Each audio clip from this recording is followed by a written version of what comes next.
Hindi niya matatakasan ang alitan nila ni Crystal. Sa loob ng kotse, minaneho ni Almaro ang kotse pabalik sa McBride Mansion. Si Isabela na nakaupo sa passenger seat ay nakadungaw lang sa bintana. Hindi pa nagsasalita ang lalaking ito. Mabuti o masamang bagay ba yon? Nangihinto nitong sasakyan sa isang red light intersection. Lumingon si Almaro sa kanya. Nagliliyab ang mga mata nito. Naramdaman yun ni Isabela. Lumingon siya at pinantayan ang tingin nito. Mr. McBride, pwede ko bang malaman kung bakit mo ko tinitingnan ng ganyan? Bahagyang tumaas sa mga kilay nito. Kailangan ko ba ng rason para tingnan ang girlfriend ko? Ngumisi si Isabela. Delikadong trabaho ang pagiging girlfriend mo. Sa tingin ko hindi mo sasabihin yan kung akong babaeng nasa lounge kanina. Nagdilim ang mga mata ni Almaro. Anong gagawin ko kung siyang talagang babae sa lounge? Baka mapatay ko lahat ng lalaking humawak sa kanya. Umiwas siya ng tingin at ngumiti ng maliit. Mukhang minaliit kung kakayahan mo. Para makatakas ka sa mga taong yun. Kailangan niya ng abilidad para magawa yun o kaya naman ay meron tumulong sa kanya. Kailangan ko yung malaman. #Crystal Argentes affair at the party. #Mr. McBride's first girlfriend to go public. Kinabukasan, nagawang magkaroon ng spot ni Crystal sa Google Trends na nalampasan pang public announcement ni Almaro tungkol kay Isabela. Ito ang naging pinakamalaking balita ng taon. Kasunod nito, ang host ng Socialites Party ay naglabas ng notice na nagsasabing permanente ng ban si Crystal sa mga susunod pang party. Katumbas na nito ang pag-alis kay Crystal sa listahan ng mga socialites sa Bash Boys. Wala nang anumang reputasyon si Crystal sa Bash Boys ngayon. Kahit na gusto siyang protektahan ng tatay niyang si Salvador, pinili pa rin itong humingi ng paumanhin para sa kanyang anak dahil sa public opinion at pressure. Naupo si Isabela sa kanyang opisina, walang emosyong binabasa ang balita. Kung hindi ako nakapaghanda kagabi, ako sana ang taong nasa top spot ng Google. At kinukutya ng publiko dahil gusto akong iset up ni Amor. Bakit ko siya patatakasin at ipatikim sa kanya ang sarili niyang gamot? Sira na ngayon si Crystal at siguradong si Amor ang taong kinasusuklaman niya. Ang mastermind na nakaisip ng masamang idea na yon. Nakangising pumasok si Sebastian sa opisina. Bella, merong malaking balita. Tumingala si Isabela. Tungkol saan? Parang alam ni Salvador ng pagbagsak na ang anak niya ay merong kinalaman kay Amor. Ngayon sinasadya niyang gipitin ang pearl jewelry. Bumaba ng 15% sa stock market ang pearl ngayon. Nalugi ng halos $3 million ang pearl sa loob ng isang gabi. Nakapangalumbaba si Isabela. Hindi naman talaga parte ng plano ko si Crystal. Si Amor ang humila sa kanya sa putikan. Ngayon, mukhang hindi ko na kailangan kumilos dahil sa kanila. Pinagmasdan siya ni Sebastian. Bella, dahil inanunsyo na ni Mr. McBride ang relasyon niyo, sa tingin ko hindi maglalakas loob ang mga Argente na balikan ka. Nag-aalala lang ako na ipasa ni Amor ang sisi sa'yo. Nahulaan niya nang nangyari kagabi ay merong kinalaman kay Amor at si Crystal ay minalas lamang. Kung hindi, kay Bella sana nangyari ang lahat ng ito. Si Amor naman, siguradong hindi niya aaminin na plano niya ang lahat ng iyon. Dahan-dahang tumingala si Isabela. Tito Sebastian, tulungan mo ako magkaroon ng appointment kay Mrs. Argente. Sa Argente Manor. Umalis kay dito! Binasag ni Crystal ang lahat ng nasa kwarto at hindi pinapalapit ang mga kasambahay sa kanya. Pumasok si Mrs. Argente sa kwarto at nakita ang kaawa-awang itsura ng anak. Paanong hindi madudurog ang puso niya? Lumapit siya at kinausap ito. Crystal, bakit mo ito ginagawa sa sarili mo? Makinig ka sa akin at kumain ka na muna. Ayokong kumain! Sigaw ni Crystal habang pulang-pulang mga mata. Naging katatawanan ako ng buong Bash Boys. Paano pa ako mabubuhay at haharap sa mga tao? Habang tinitingnan ni Crystal na humahagulhol sa iyak, niyakap siya ni Mrs. Argente. Hindi ba't mga Taylor lang naman sila? Huwag ka mag-alala, hindi pa kakawalan ng tatay mo mga Taylor. Kaya makinig ka sa akin at kumain ka na muna. Matapos mapakalma ang emosyon ni Crystal, dumating ang butler sa labas ng pinto ng kwarto. Madam, merong babaeng nagngangalang Isabela Taylor na gustong magkausap. Ang young lady. Gustong punitin ni Crystal si Isabela pagkatapos marinig ang pangalang Isabela Taylor. Ayoko makita ang bruha na yon. Ayoko! Dahil ito sa kanya. Dahil itong lahat sa kanya. Pinakalma siya ni Mrs. Argente at masungit na nagtanong. Sinira niyang kinabukasan ng anak ko pero malakas pa rin ang loob niyang bumisita? Yumuko ang butler. Ang Miss Taylor na ito ay ang girlfriend ni Mr. McBride. Ang sabi niya ay gusto niya lang makausap ang young lady. Girlfriend ni Mr. McBride? Siya bang inanunsyo ni Mr. McBride kagabi? Nagsalubong ang mga kilay ni Mrs. Argente. Hindi kayang banggain ng mga Argente ang sinuman sa mga McBride, pero ganito nang nangyari kay Crystal. Tuluyan na nasirang buhay nito.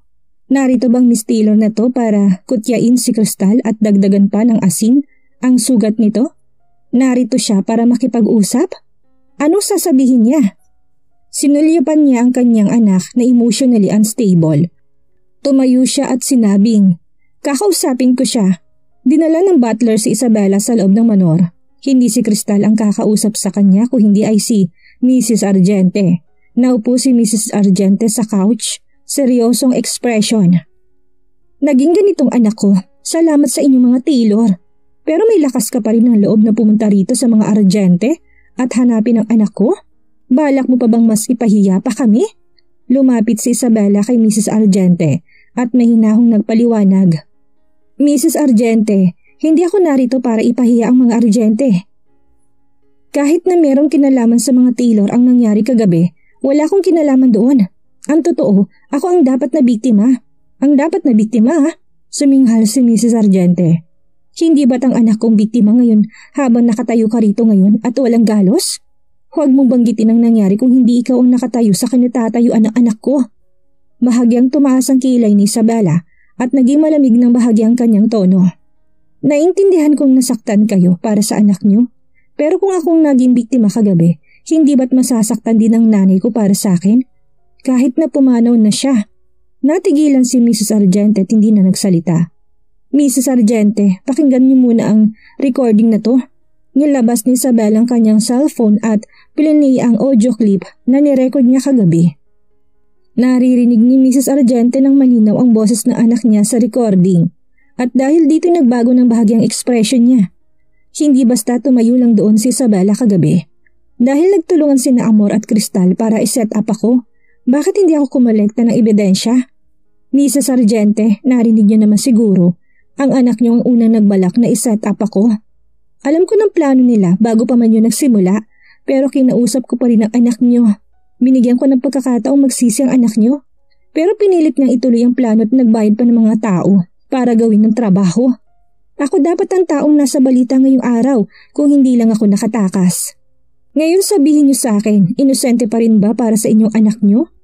Merong bara sa lalamunan ni Mrs. Argente at hindi siya makapagsalita. Pero anak niya si Crystal. Nasira ng buhay ng anak niya, kaya paanong hindi madudurog ang puso niya bilang isang ina? Respetado at merong prinsipyo ang mga Argente, at alam kong yun ang paniniwala ng buong pamilya niyo. Hindi sana maguguluhan ng anak niyo kung walang nagbigay sa kanya ng idea. Sinimulan ni Isabel ang kanyang plano sa pamamagitan ng pagpuris sa mga Argente. Kung pipilitin pa rin ni Mrs. Argente na gantihan ako, ibig sabihin lang isa siyang mababaw na babae na hindi alam ang tama sa mali. Base sa kung gaano niya kamahal ang kanyang anak, anong gagawin niya matapos malaman na inisihan at ginamit ng ibang kanyang anak? Hindi napigilang magdilim ng mukha ni Mrs. Argente. Sino nagtulak sa anak ko na gawin yun? Isa rin siya sa mga Taylor. Half-sister ko siya, anak na stepmother ko. Tiningnan siya ni Mrs. Argente. Anong plano mong makuha sa pagpunta rito para makita ang anak ko? Pwede kong bigyan ng pagkakataon ng anak niyo na magsisi. Basta handa lang ang anak niyo. Base sa kasikatan ng balitang ito, matagal itong magti-trending. Akala ng lahat ay nawala sa sariling anak niyo. Pero naniniwala kung gusto niyong isipin ng lahat na biktimang anak niyo. Tama ba ako? Malinaw na naapektuhan si Mrs. Argente sa idea. Oo, nasa limelight ngayon si Crystal. Paano siya makakaharap sa tao sa susunod kung hindi niya ito malalagpasan? Imbis na hayaan ng publikong isipin na isang pariwarang babae si Crystal, mas magandang maniwalang lahat na na-frame up si Crystal. Ang simpatya na magmumula sa publiko ay maililigtas kahit paanong dignidad ni Crystal. Ang ma-frame ay ibang-iba sa kusang pagsira ng buhay mo, kahit na nangyari na mga insidente at imposible na itong mabura. Basta mapanatili ni Crystal ang kanyang reputasyon, mas mabuti na yon kaysa habang buhay siyang maliitin. Nakatanggap naman si Isabela ng notification sa kanyang Facebook at Twitter. Tinap niya ang notification at nakita ang mga updates. Katulad ng inaasahan niya, pinasa ni Amor ang lahat ng sisi kay Crystal, kahit na hindi naapektuhan si Amor ng insidente. Ang mabilis na reaksyon nito ay malinaw na epekto ng panggigipit ng mga Argente sa mga Taylor ngayon. Mrs. Argente, dapat niya ito makita. Inabot ni Isabel ang phone niya kay Mrs. Argente. Nagbagong ekspresyon ni Mrs. Argente na makita niyang post ni Amor. Ang lakas ng loob ng babaeng ito na i-frame up ulit ang anak ko. Maraming naging fan si Amor dahil sa kasikatang nakuha niya sa kanyang bagong designs. Kaya puno ng comment section ng mga comments ng fans na sumusuporta sa kanya. Mrs. Argente, huwag kayo masyadong magmadali. Hintayin natin na sampalin niyang sarili niya. Tiningnan siya ni Mrs. Argente. Miss Taylor, papasalamatan kita kung talagang magagawa mong matulungan si Crystal. Napakasama ng kondisyon ni Crystal, kaya tulungan mo siya. Walang magagawa si Mrs. Argente kung hindi paniwalaan si Isabela. Ngumiti ng maliit si Isabela. Huwag kayong mag-alala, tumutupad ako sa usapan. Pero sana'y magsisi talagang anak niyo sa nagawa niya. Kung hindi, huwag niyong sabihin na hindi ko siya binigyan ng anumang pagkakataon kung meron mang mangyari sa susunod. Napahinto si Mrs. Argente. Paano hindi ko maintindihan ang kahulugan ng mga salitang iyon? Nililinaw niya na maaari nga niyang matulungan si Crystal ngayon, pero hindi siya magpapakita ng awa kung meron na namang gagawin si Crystal na ikakapahamak niya sa susunod. Sangkot ang anak niya sa plano't nahuli ito. Isa rin itong kahihiyan sa kanya. Kaya naman wala na siyang iba pang masasabi kung hindi ang mangako. Huwag kang mag-alala, papangaralan kong anak ko pagkatapos nito.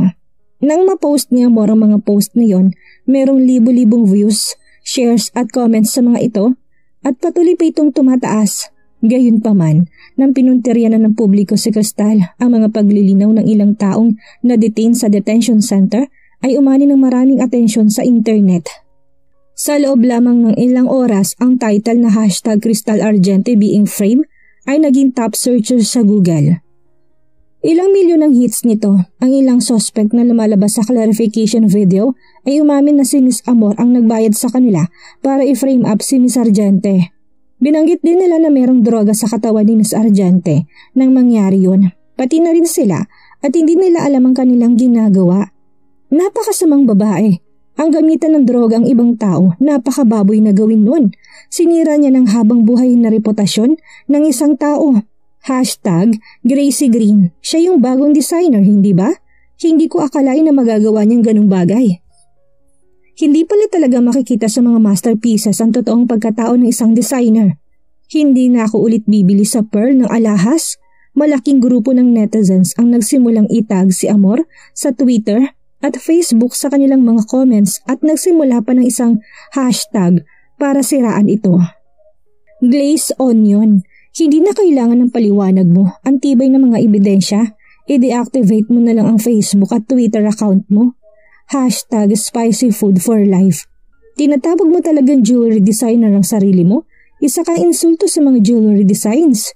#SexyV.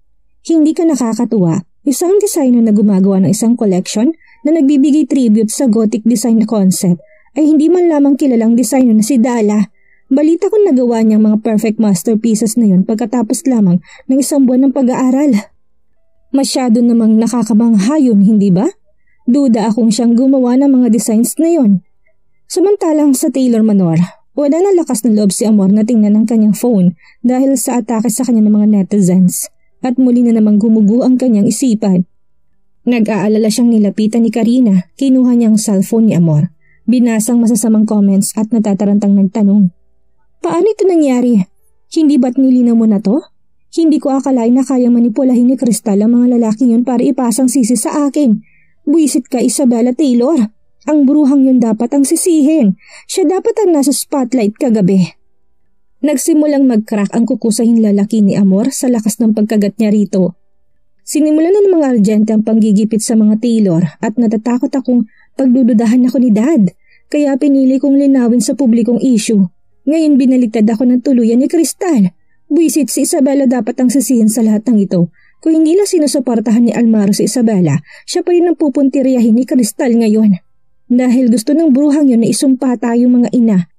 Mukhang kailangan na nating ilabas ang alas natin. Tinitigan ni Amor ang kanyang ina. Anong alas natin ngayon? Mayabang na nagpaliwanag si Karina. Siyempre, ang ipasang lahat ng sisi kay Isabela dahil gusto niyang ikaw ang masisi sa nangyari. Bakit hindi tayo lumaban at gawin din na impyerno ang buhay niya? Huwag mong kalimutan, paano si Miss Argente ang naiwan sa lounge kagabi? Siguradong si Isabela ang nag-set up ng lahat? Kung ganon, hindi ba't magagalit din sa kanya si Miss Argente? Basta maipasa natin ang lahat ng sisi kay Isabela, imposibleng matatakasan niya yun. Gusto ng bruhang yun na manood habang nagpapatay ng anak ko't si Miss Argente habang siya'y tatakas na wala man lang galos? Mangarap siya. Kinagabihan, nagpunta si Almaro sa 16th floor at halos lahat ng staff members sa 16th floor ay umuwi na at tanging mga ilaw na lang sa opisina ang bukas. Dumating siya sa opisina ni Isabela. Doon niya nakita si Isabela natutulog sa desk habang hawak ang isang pen at meron ding ilang hindi pa tapos na drawer sa ibabaw ng desk. Lumapit si Almaro kay Isabela, kinuha ang pen, tinabi ito at pinagmasdan ng walang malay na babae. Ang bait niyang tingnan kapag natutulog. Binuhat niya si Isabela, lumingon siya sa babae at sumandal sa mas komportableng posisyon ng hindi nagigising. Marunong kang matulog ng napakahimbing. Makikita ang lambot sa mga mata ni Almaro habang pinagmamasdan ng babae sa kanyang mga braso. Sa McBride Mansion, buhat-buhat pa rin ni Almaro si Isabela nang pumasok siya sa pinto. Ang 3 paslit ay nakaupo sa tabi ni Mr. McBride Sr. at kumakain ng hapunan. Natulala silang lahat na makita ang kanilang ina na buhat-buhat ng kanilang ama. Umakyat si Almaro sa hagdanan. Gustong sumunod ni Theodore sa kanila pero hinila siya pabalik ni Mr. McBride Sr. Bata ka, bakit mo sila susundan? Kaagad na sumagot si Theodore. Titignan ko si Daddy at Mami. Magiging isa ka lang pusa kasamang 2 kalapati kapag sumama ka sa kanila. Sabi na lang ni Mr. McBride Sr. Kailangan ng tatay at nanay mo ng oras na sila lang 2. Kung hindi paano maliligawan ng dad mo ang mom mo? Opo, hindi pa rin matanggap ni Mami si Daddy. Napatango si Diana. Pinagmasdan ni Mr. McBride Sr. ang 3 paslit. Kung gano'n, bakit hindi matanggap ng nanay niyong tatay niyo? Nagkatinginan ng 3 bata at saka kinuwento kay Mr. McBride Sr. ang tungkol sa naging karanasan ng kanilang ina. Matapos marinig ang paliwanag, dumilim ang ekspresyon ni Mr. McBride Sr. Wala akong pakialam sa background ni Isabela. Nalaman ko lang na isa si Isabela sa mga anak ng mga Taylor. Kahit na maliit na pamilya lang ang mga Taylor sa Bashforge, matatanggap pa rin ng mga McBride si Isabela bilang manugang. Ang hindi ko lang inaasahan ay 6 na taong bunabulag at nalokong mangmangkong anak na labas ng mga Taylor. Hindi na nakakapagtaka kung bakit ayaw tanggapin ni Bella ang anak ko. Dapat lang yun sa batang yun. Lolo, gusto mo magkatuluyan si Mommy at Daddy, hindi ba? Suminghal si Mr. McBride Sr. Siyempre naman, nakatagpo na rin ang anak ko ng babaeng gusto niya. Hindi ko sila paghihiwalayin. Sa madaling salita, ang dalaga ay ng tanging rason para makahanap ng pag-ibig ang mangmangkong anak. Sa kwarto, nilapag ni Almaro si Isabela sa kama. Umungol ng mahina si Isabela nang lumapat ang katawan niya sa malambot na kama. Gumulong at saka humiga sa braso ni Almaro. Bahagyang kumunot ang noo ni Almaro. Naging tensyonado siya dahil sa malambot na sensasyon sa likod ng kanyang kamay. Merong maliit na apoy ang nagliyab sa kanyang mga mata. Ang lalim talaga ng tulog ng babaeng ito. Lumapit si Almaro at gusto sanang halikan si Isabela. Pero bigla naman tumunog ang kanyang phone. Sinulyapan niya si Isabela. Tumayot nilabas ang kanyang cellphone para sagutin ang tawag. Isang boses ang narinig sa kabilang linya. Mr. McBride, meron ako nakitang impormasyon tungkol sa pinaimbestigan niyo sa akin. Lumingon si Almaro kay Isabela na hindi pa rin nagigising. Sinagot niya ang tawag at umalis sa kwarto. Pumasok siya sa study. Anong nangyari? Hindi ko pa alam ang relasyon ni Miss Taylor sa Metropolis ng Morwich. Pero ang tanging clue na nadiskubre ko ay merong kakaibang background ang nanay ni Miss Taylor. Habang nakaupo sa likod ng kanyang desk, kumunot ang noo ni Almaro. Ang nanay niya? Opo, kinumpara ko mga impormasyon at nalaman kong ang nanay ni Miss Taylor ay posibleng mula sa Delorha. Nagpadala ang taong yun ng impormasyon sa computer ni Almaro at kaagad na natanggap yun ni Almaro. Pagkatapos buksan ng file, merong 2 dokumentong pinagkukumpara. Ang fingerprints ng unang asawa ni Sandro na si Rebecca de Guzman ay kaparehong-kapareho ng fingerprints na anak ng mga Delorha na umalis sa tahanan nila noon. Nagdilim ng bahagi ang mga mata ni Almaro.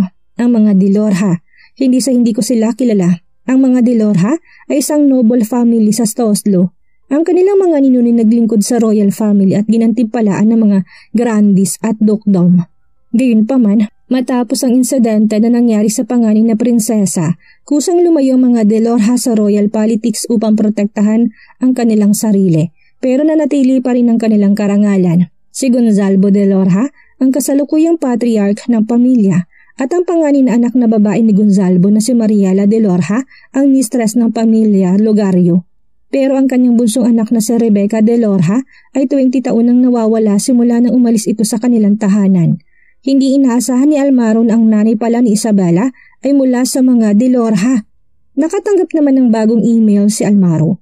Binuksan niya ito at naglalaman naman ito ng isang litrato ng mahigit 20 taon na. Ang babaeng nakaitim na trench coat na pababa sa cruise ship ay si Rebecca de Lorha at ang lalaking blonde ang buhok sa likuran niya ay si Edward Houston. Nang gabi ngayon, napasinghap si Isabela na magising siya. Ano ito? Ang lalaking tulog sa tabi niya nakayakap ng mahigpit sa kanya. At hindi na siya makahinga dahil sa pagkakaipit. Maingat na inalis ni Isabela ang kanyang katawan at braso at naghintay ng konti bago dahan-dahang naupo. Gumalaw ang lalaki sa likuran niya. Madilim ang mga mata nito nang tingnan siya. Gising ka na? Pwede bang bumangon ka na muna?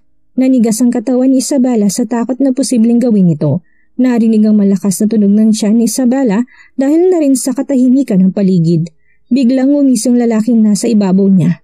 Nagutom ka rin. Akala ko hanggang bukas ka matutulog. Naningkit ang mga mata ni Isabela at sinabing, mabuti naman ay alam mo, kaya tumayo ka na dyan. Tumayo si Almaro at hinaplos ang buhok ni Isabela. Ipagluluto kita ng hapunan. Natigilan si Isabela. Ano? Bumaba si Isabela. Naisip niya rin na kaya niyang matulog na lang hanggang umaga. Pero 2:00 pa lang ng umaga, kaninang hapon hindi niya alam kung paano siya nakauwi dahil sa matinding pagod. Pinaghain siya ni Almaro ng hapunan sa kusina. Bakas ang gulat sa mukha ni Isabela nang pagmasdan niya ang kusina. Nakatayong matangkad na lalaki sa kusina habang suot ang pambahay at maluwag nitong pajamas. Ibang-iba kaysa sa karaniwang suot nitong suit at leather shoes. Pero sino maniniwala na ang lalaki nakapadyama sa kusinang pinagluluto siya ng hapunan ay si Mr. McBride pala. Nilapag ni Almaro isang mangkok ng ramen noodles sa mesa at nagtimpla rin ng isang tasang gatas para kay Isabela.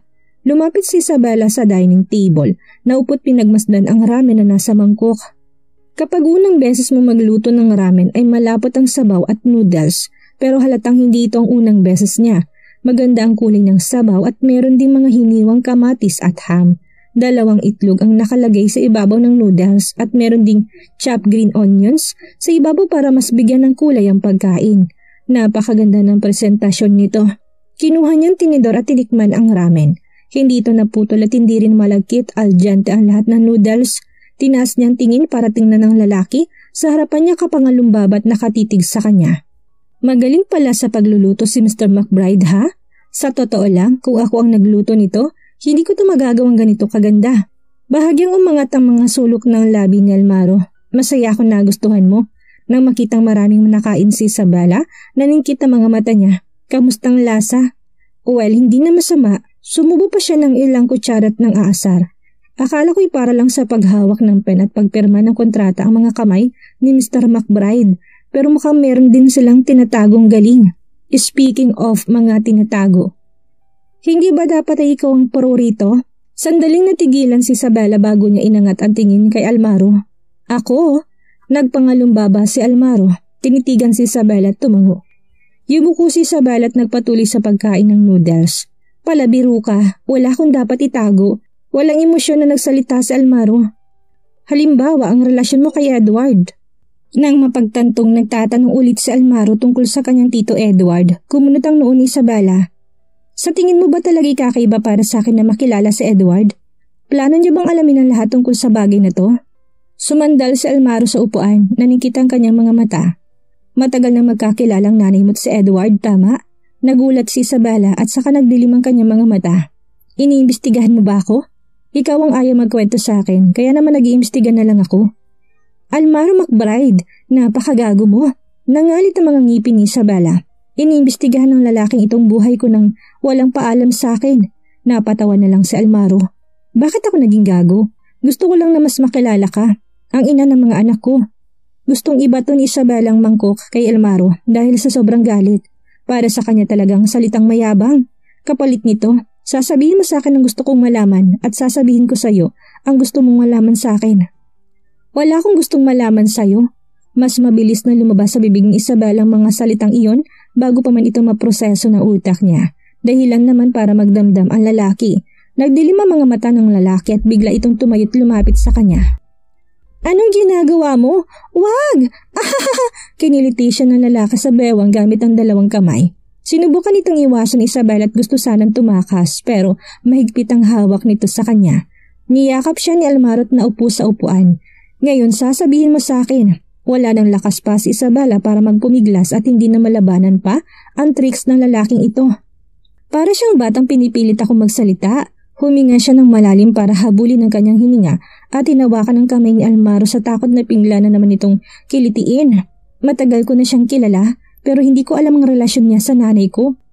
Gusto ko rin malaman ang bagay na yon. Nakita ni Almaro na hindi na nagsisinungaling si Isabela kaya marahan niyang sinabi, hindi mo ba alam ang pagkatao niya? Wala akong pakialam kung sino si Tito Edward. Siyang pinakamabuti kong kamag-anak bukod sa nanay ko. Kahit na hindi sila magkadugo kamag-anak ng tingin niya kay Tito Edward dahil siguro siya lang ang tanging taong nakaalala sa naging buhay ng nanay niya. Kumurap si Almaro. Mukhang hindi alam ni Isabela ang tungkol sa Metropolis. Kaya marahil hindi niya rin alam na mula sa mga De Lorja ang nanay niya. Sinabi ko na sa iyo ang lahat ng nalalaman ko. Pwede ko na bang ituloy ang pagkain ko? Ngumiti lang si Almaro at binitawan na siya. Hinintay muna ni Isabela tumayo si Almaro bago siya naupo tinuloy ang pagkain. Pinagmasdan siya ni Almaro. Magpahinga ka pagkatapos mong kumain. Saka siya umakyat sa hagdanan. Lumingon si Isabela. Pinagmasdan ang likuran ni Almaro at hindi mapigilang mapaisip. Meron kaya siyang nalaman? Kinabukasan nang dumating si Isabela sa kumpanya, nakita niyang ilang empleyadong nag-uusap-usap. Nang makita siya ng mga ito, isa sa mga babaeng empleyado nagtago ng kanyang cellphone. Miss Vera, ano problema? Ngumiti siya. Miss Vera, tungkol sa isyo kay Miss Argente. Ayon sa ilang post sa Facebook at Twitter. Meron daw kayong kaugnayan sa nangyari?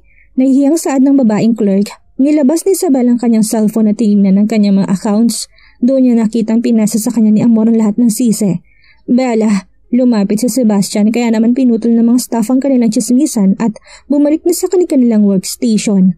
Lumingon si Isabela at ngumiti. Tito Sebastian, binuksan mo na ba ang Twitter mo? Facebook at, oo, kakikita ko lang. Pinasa ni Amor ang lahat ng sisi sa akin. Kalmado pa rin si Isabela. Nagsalubong ang mga kilay ni Sebastian. Wala na sigurong magawa pa si Amor at desperado na siyang palalaing lalong sitwasyon. Nangako ka kay Mrs. Argente na tutulungan mo si Miss Argente, pero ilalagay natin si Miss Argente sa mahirap na posisyon. Kung ilalabas natin ang recording ngayon. Kung pipiliin natin na hindi tulungan ng mga Argente at ilabas natin ang recording, matatapos ng lahat? Bumuntong hininga si Sebastian dahil hindi niya maintindihan kung bakit kailangan tulungan ni Isabela mga Argente. Ngumisi si Isabela. Tito Sebastian, ang pagtulong ko sa mga Argente ay para lamang sa pabor. Lalo na't nasa jewelry industry din ng mga Argente. Ayaw ko silang banggain at magkaroon ng isa pang kalaban. Ang mas malala pa kung lalapitan di ka rin ng mga Argente at magsanib puwersa sila. Magiging mahirap yun para sa atin. Huminto sandali si Sebastian at napangiti na lang. Masyadong makitid ang utak ko. Hindi ko man lang naisip yun. Ang pagkakaroon ng utang na loob ng mga Argente kay Isabela ay mapapadali ng buhay namin kapag nakaharap namin ulit sila sa susunod. Kung gigipitin din namin ng mga Argente, wala yung magandang idudulot sa future development ng Soul Jewelry. Bakit naging makitid ang utak niyo? Nag-aalala lang kayo? Huwag kayong mag-alala. Nagpaalam dapat muna sa akin si Amor bago niya ako tinuro. Bumalik si Isabela sa kanyang opisina, binuksan ang kanyang laptop at nag-login sa kanyang Facebook at Twitter accounts. Alam ni Amor kung paano iwasan ng mga akusasyon habang iniikot niya mga post at comment section. Nagawa niyang paniwalain ng isang malaking grupo ng netizens gamit lamang ilang salita. Lahat ng ito'y dahil sa litratong nagpapakita ng pagtulak ni Cristal kay Isabela dahilan para matumba siya ng araw na yon. Anong gagawin ni Isabela ngayon sa kanya binaton ni Amor ang sisi? Ano nga kayang koneksyon ni Isabela kay Edward Houston? Sabihin kay Almaro kay Isabela ang nalaman niya? Yan ang ating aalamin sa susunod nating kabanata.